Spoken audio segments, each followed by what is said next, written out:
Hi friends, ടെക്സോണിൻ്റെ മറ്റൊരു വീഡിയോയിലേക്ക് സ്വാഗതം. ഇന്നത്തെ വീഡിയോയിൽ നമ്മൾ വന്നിരിക്കുന്നത് ചെറിയൊരു റീസ്റ്റോറേഷനുമായിട്ടാണ്. വേറൊന്നുമല്ല, നമ്മുടെ കയ്യിൽ 2 ആംപ്ലിഫയറുകൾ കിട്ടിയിട്ടുണ്ട്. രണ്ടും ഒരാളുടെ തന്നെയാണ്. രണ്ടും 5.1 ആംപ്ലിഫയറുകളാണ്. അപ്പോൾ ഇതിൽ നമ്മൾ എന്താ ചെയ്യാൻ പോകുന്നതെന്ന് പറയാം. അതിനു മുമ്പ് ഓരോ ആംപ്ലിഫയറും ഒന്ന് ഡീറ്റെയിൽ ആയിട്ട് നമുക്ക് നോക്കാം. നേരത്തെ പറഞ്ഞ പോലെ ഇതൊരു 5.1 ആംപ്ലിഫയറാണ്. ഇതിൻ്റെ ഫ്രണ്ട് പാനൽ അക്രിലിക് ഷീറ്റിലൊക്കെയാണ് വന്നിരിക്കുന്നത്. Control type ആംപ്ലിഫയറാണ്.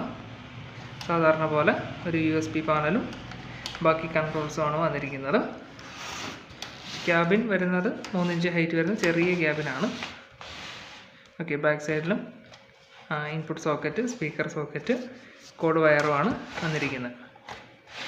അപ്പോൾ ഇതിൻ്റെ ഇൻസൈഡ് നോക്കിയാൽ യൂസ് ചെയ്തിരിക്കുന്നത് TD2030 IC ബേസ് ചെയ്തിട്ടുള്ളൊരു 5.1 ബോർഡാണ്. അതായത് അറൗണ്ട് 30 വാട്ട്സോളം സബ് വൂഫർ ഔട്ട്പുട്ടും 14 വാട്ട്സോളമാണ് ഇതിൻ്റെ ചാനൽ ഔട്ട്പുട്ടും വരുന്നത്. പിന്നെ എല്ലാം 324 IC ബേസ്ഡ് ആയിട്ടുള്ളൊരു ലോ പാസ് ഫിൽറ്ററും ട്രാൻസ്ഫർ വെച്ച് വരുന്നൊരു BT ബോർഡുമാണ് ഇതിൽ വന്നിരിക്കുന്നത്. പിന്നെ പവർ സപ്ലൈ നോക്കിയാലും 1202 ട്രാൻസ്ഫോമറാണ്. ഇത് എത്ര ആംപിയർ ഉണ്ടെന്ന് നമുക്ക് കറക്റ്റ് അറിയില്ല. മാക്സിമം ഒരു 5 ആംപിയർ കാണുമെന്ന് വിചാരിക്കുന്നു. പിന്നെ അതിൻ്റെ പവർ സപ്ലൈ നോക്കിയാൽ തീരെ ചെറിയൊരു പവർ സപ്ലൈ ആണ് ഇതിൽ കൊടുത്തിരിക്കുന്നത്. 25 വോൾട്ട് 2200 മൈക്രോഫാരഡിൻ്റെ 2 കപ്പാസിറ്ററാണ് ഫിൽറ്ററിങ്ങിന് വേണ്ടി കൊടുത്തിരിക്കുന്നത്. അപ്പം ഇതിൻ്റെ ഒരു കംപ്ലൈൻറ്റ് എന്തായിരുന്നെന്ന് വെച്ചാൽ, കസ്റ്റമർ ഇതിൽ യൂസ് ചെയ്തിരുന്നത് 10 ഇഞ്ച് സബ് വൂഫറാണ്. അപ്പോൾ ആദ്യമൊക്കെ നല്ല പെർഫോമൻസ് കിട്ടിയിരുന്നു. പിന്നീട് അത് പെർഫോമൻസ് കുറഞ്ഞു വന്നതുകൊണ്ട് IC ചേഞ്ച് ചെയ്യാൻ നോക്കിയതാണ്. അപ്പോൾ IC ചേഞ്ച് ചെയ്തപ്പോഴത്തേക്കും പിന്നീട് അത് ഫിക്സ് ചെയ്യപ്പം മൈക്ക ഷീറ്റ് ഇടാൻ മറന്നതാണെന്ന് തോന്നുന്നു. എന്തായാലും ഇത് ഷോർട്ടായി സ്മോക്കൊക്കെ വന്നെന്നാണ് പറഞ്ഞത്. ഓക്കെ, അപ്പോൾ എന്തായാലും അങ്ങനെ ഒരു കംപ്ലൈൻറ്റാണ് പറഞ്ഞിരിക്കുന്നത്. പിന്നെ ഈ ബോർഡ് ഓൾറെഡി അഴിച്ച് ഈ ഒരു രീതിക്കാണ് നമ്മുടെ കൈ കിട്ടിയേക്കുന്നത്. പിന്നെ ഒരു പോരായ്മയായിട്ട് തോന്നി ഇതിൻ്റെ ഫിൽറ്റർ സെക്ഷനാണ്. തീരെ ചെറിയ കപ്പാസിറ്റേഴ്സാണ് ഇതിൽ യൂസ് ചെയ്തിരിക്കുന്നത്. അപ്പോൾ അതിൻ്റെ പ്രശ്നം എന്താണെന്ന് വെച്ചാൽ, വലിയ ലോഡ് കൊടുക്കുമ്പോഴത്തേക്കും ഈ പറഞ്ഞ പോലെ ഓരോ പഞ്ച് വരുമ്പോഴത്തേക്കും ആംപ്ലിഫയർ ഓഫായി പോവുക, അങ്ങനത്തെ പ്രശ്നമൊക്കെ വരും. ഓക്കെ, പിന്നെ ഇതിൽ യൂസ് ചെയ്തിരിക്കുന്ന ബോർഡൊക്കെ അത്യാവശ്യം കുഴപ്പമില്ലാത്ത ക്വാളിറ്റിയുള്ള ബോർഡുകളൊക്കെയാണ്. അതുപോലെ ഇതിലും 5.1 ഇൻപുട്ട് കറക്റ്റായിട്ട് കിട്ടുകയില്ല.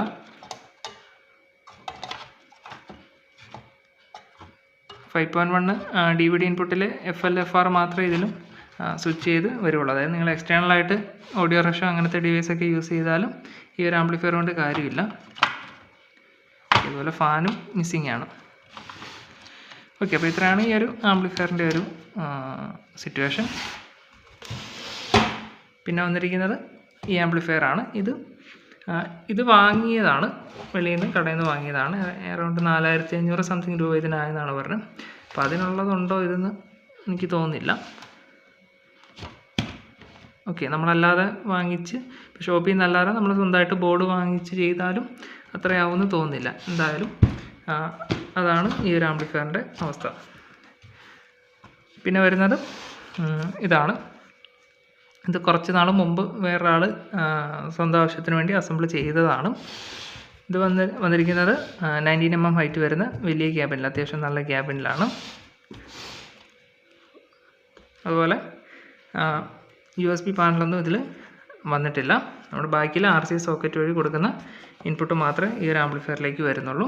On off switch, bass, treble, centre, surround, sub, volume, പിന്നെ ഇൻപുട്ട് സെലക്ടർ. ഇതും ഫ്രണ്ട് പാനൽ അക്രിലിക് അല്ല, പ്ലാസ്റ്റിക് പോലത്തെ ഒരു മെറ്റീരിയലാണ് വന്നിരിക്കുന്നത്. അത്യാവശ്യം നല്ല ക്യാബിനാണ്, പക്ഷേ ഫാനും കാര്യങ്ങളൊക്കെ ഇതിലും മിസ്സിങ് ആണ്. ഓക്കെ, ഇതിൻ്റെ ഇൻസൈഡ് വന്നാൽ ഇതിലും ചാനലിന് വേണ്ടി യൂസ് ചെയ്തിരിക്കുന്നത് TD2030 IC ആണ്. പിന്നെ ട്രാൻസ്ഫർ ബേസ് ചെയ്തിട്ടുള്ള BT ബോർഡ്. അതുപോലെ സബിൻ്റെ സെക്ഷനിൽ യൂസ് ചെയ്തിരിക്കുന്നത് ടിപ്പ് 3055 2955 ട്രാൻസ്ഫർ ബേസ് ചെയ്തിട്ടുള്ളൊരു സർക്യൂട്ടാണ്. അപ്പോൾ ഇതിൽ തന്നെയാണ് റെക്ടിഫയറും അതിൻ്റെ ലോ പാസും വന്നിരിക്കുന്നത്. അതുപോലെ ചാനലിന് വേണ്ടി സെപ്പറേറ്റ് ഒരു റെക്ടിഫയർ യൂസ് ചെയ്തിട്ടുണ്ട്. അതിൽ വലിയ കപ്പാസിറ്റേഴ്സും കാര്യങ്ങളൊക്കെയാണ് കൊടുത്തേക്കുന്നത്. അതുപോലെ ട്രാൻസ്ഫോമറും 27 0 27 18 0 18 12 0 12 3 ടാപ്പിംഗ് ഇതിൽ വരുന്നുണ്ട്. അപ്പോൾ അതിൽ 27 main tapping. Around 5 ampere something വരുന്നുണ്ട്. അപ്പോൾ അതാണ് സബിന് വേണ്ടി കൊടുത്തിരിക്കുന്നത്. പിന്നെ ബാക്കിയുള്ള ഔട്ട്പുട്ട് 18018ഉം 12012ഉം 1 ആമ്പിയറോ 2 ആമ്പിയറോ സംതിങ്ങേ ഉള്ളൂ. പക്ഷേ അതിൽ തന്നെയാണ് ഈ 5 ചാനൽ ബോർഡും അതുപോലെ BT ബോർഡിൻ്റെയും കണക്ഷൻ വന്നിരിക്കുന്നത്. ഓക്കെ,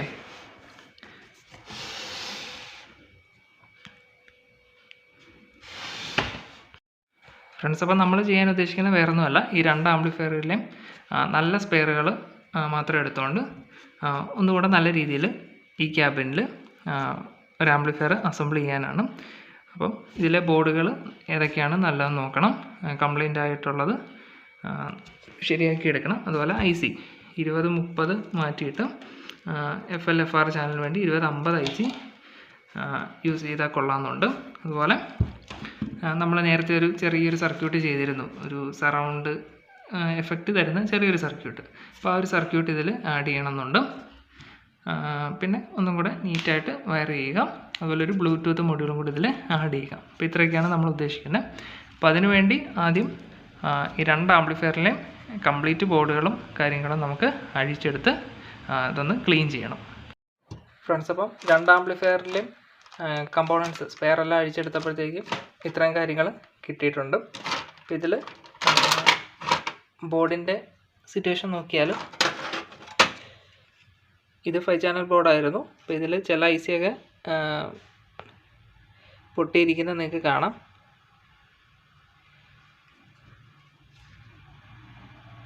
ബാക്ക് സൈഡിൽ പ്രിൻ്റൊന്നും വലിയ കുഴപ്പമില്ല, പക്ഷെ ചില IC ഒക്കെ ഡാമേജ് ആയിട്ടാണ് കാഴ്ചയിൽ ഇതിലുള്ളത്.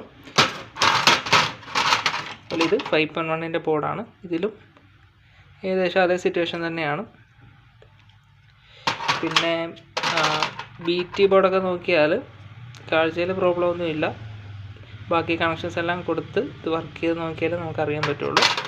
ഇതാണ് സബിൻ്റെ ബോർഡ് വന്നിരിക്കുന്നത്. അപ്പോൾ ഇതിൽ ട്രാൻസിസ്റ്റർ ചേഞ്ച് ചെയ്താണെന്ന് തോന്നുന്നു. ഞാനിപ്പോൾ ക്ലീൻ ചെയ്തിട്ടില്ല, ജസ്റ്റ് അഴിച്ച് വെച്ചതേ ഉള്ളെല്ലാം. അതുപോലെ ഈ ഫിൽറ്റർ കപ്പാസിറ്റർ നമ്മൾ വാങ്ങിക്കുന്ന ബോർഡിൽ ഇത്രയും വലിയ കപ്പാസിറ്റൻസ് വരുന്നുണ്ടെന്ന് തോന്നുന്നില്ല. അതൊക്കെ ചേഞ്ച് ചെയ്തതാണ് ഈ ബോർഡിൽ. ഓക്കെ, പിന്നെ ബാക്കി socket, potentiometer, nut bolt, code wire, അങ്ങനെ ബാക്കി കാര്യങ്ങളുണ്ട്. അപ്പോൾ ഇതിൽ ഇതുപോലെ ചില സോക്കറ്റൊക്കെ പോയതാണ്. അപ്പോൾ അതൊക്കെ നമുക്ക് ആവശ്യമില്ല. ഓക്കെ, നല്ലത് മാത്രം സെലക്ട് ചെയ്തെടുക്കാം. അതുപോലെ ലോ പാസ് ഫിൽറ്റർ, നമ്മുടെ ഇപ്പോൾ 2 ലോ പാസ് ഫിൽറ്റർ ബോർഡുണ്ട്. ഇത് 2 എണ്ണത്തിൻ്റെ ആവശ്യമുണ്ടെന്ന് തോന്നുന്നില്ല, കാരണം ഈ ഒരു സബിൻ്റെ ബോർഡിൽ ലോ പാസ് ഓൾറെഡി വരുന്നുണ്ട്. ഇതിനെന്തെങ്കിലും കംപ്ലൈൻറ്റ് ഉണ്ടെങ്കിൽ ഇതിലെ കമ്പോണൻസ് നമുക്ക് ചേഞ്ച് ചെയ്യാം. ഓക്കെ, അതുപോലെ ട്രാൻസ്ഫോമർ ചെക്ക് ചെയ്ത് നോക്കാം. പിന്നെ ഈ ഒരു ക്യാബിൻ്റെ മൂടിയാണ്. അപ്പോൾ ഇതിൽ പെയിൻ്റ് എല്ലാം പോയിട്ടുണ്ട്. അപ്പോൾ അതൊന്ന് ക്ലീൻ ചെയ്തിട്ട് പെയിൻറ്റ് ചെയ്യും കൂടെ വേണം.